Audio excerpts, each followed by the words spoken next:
When the Charlotte Hornets drafted Lamelo Ball in 2020, there was much buzz around the team that hadn't been there in years. They had one of the premier young guards in the league, they had an upcoming star in Miles Bridges, and despite not having a notable center, had shot creation and ball handlers that generated a great offense. But the Hornets have not only failed to make the playoffs over the last 2 seasons, but proceeded to get throttled in the play-in games each time. In this video, we'll talk about why matters are even worse for Lamelo Ball and the Charlotte Hornets, and the one trade that can raise hope for Jordan's team. Before we begin, be sure to leave a like on the video, as each like makes a tremendous difference for the channel. That's a fact. And be sure to sub for more content like this. Before we get into how the Hornets returned to disaster, we need to know what went wrong when everything seemed to be going well.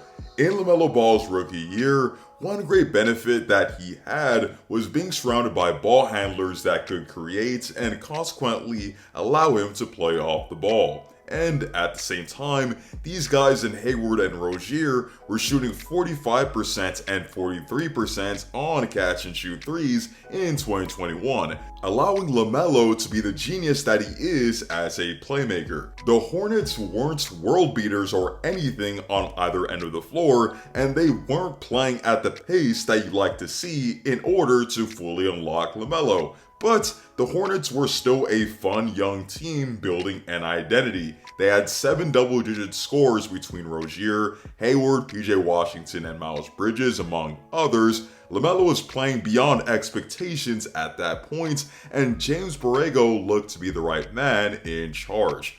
But by season's end, the Hornets made the play-in tournament, but were beat soundly by the Indiana Pacers, being down literally 30 points entering the 4th quarter. However, the Hornets looked to be bouncing back in 2022. They had an amazing offense, in part due to the strides of both Lamelo Ball and Miles Bridges, something that would place them near the top of the standings at the start of the season.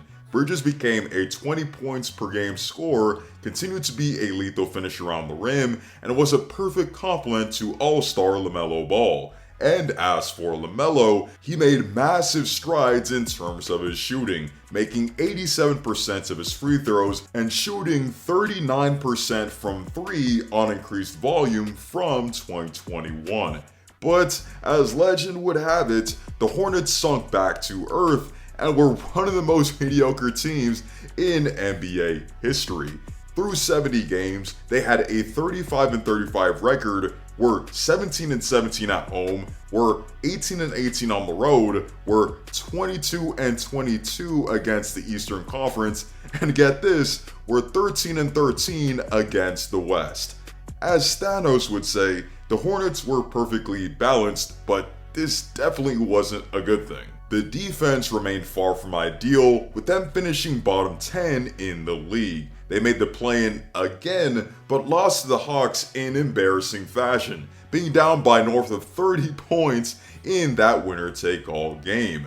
The Hornets didn't do anything significant in this offseason. They still have a gaping hole at center, a position they haven't had any form of competence in since the Al Jefferson era, and injuries and other factors will cripple them into next season.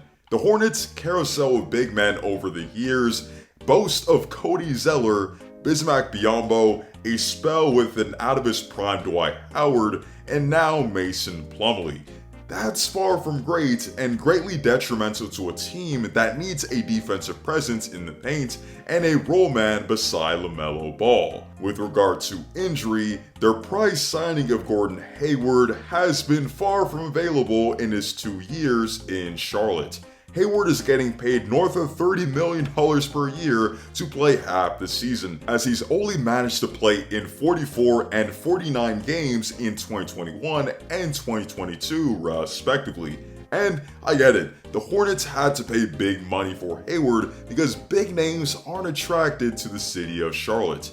And Gordon Hayward is actually awesome when he does see the court, guaranteeing you 16 to 20 points a game on great shooting splits and someone who can create for himself and others. But the key phrase there is when he's on the court. So not only is Hayward's availability a big issue, but an even larger one looms in the absence of Miles Bridges.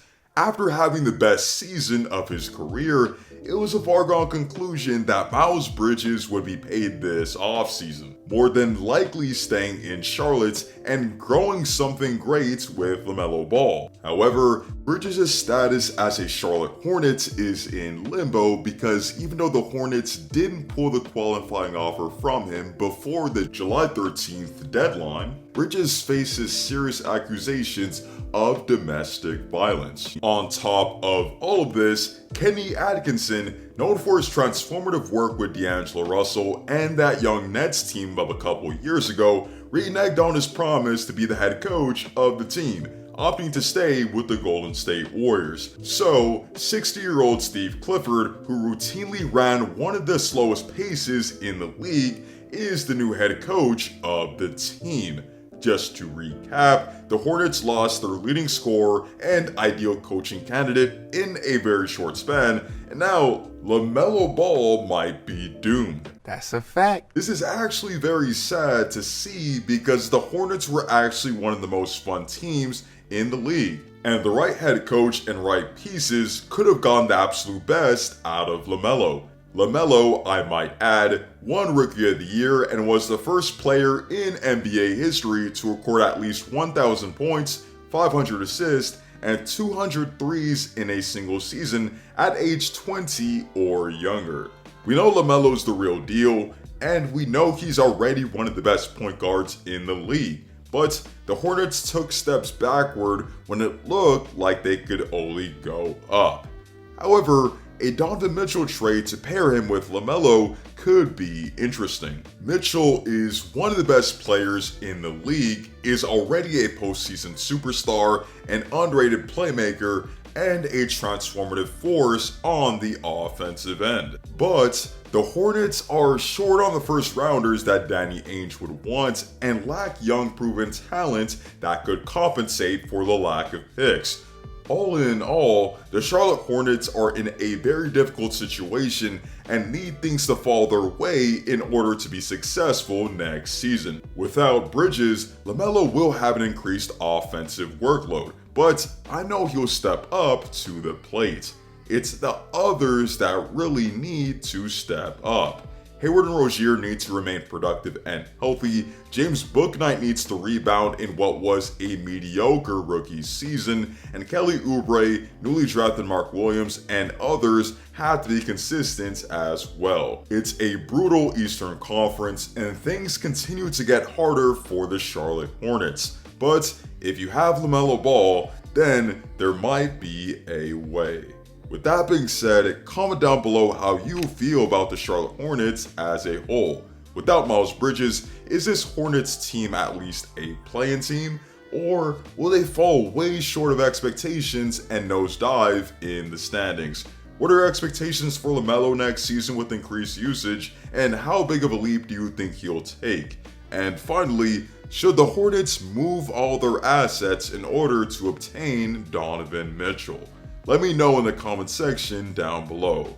Be sure to leave a like on the video as each like makes a massive difference for the channel, and be sure to sub for more content like this. Thank you all so much for watching. I hope to see you all in the next one, and stay tuned.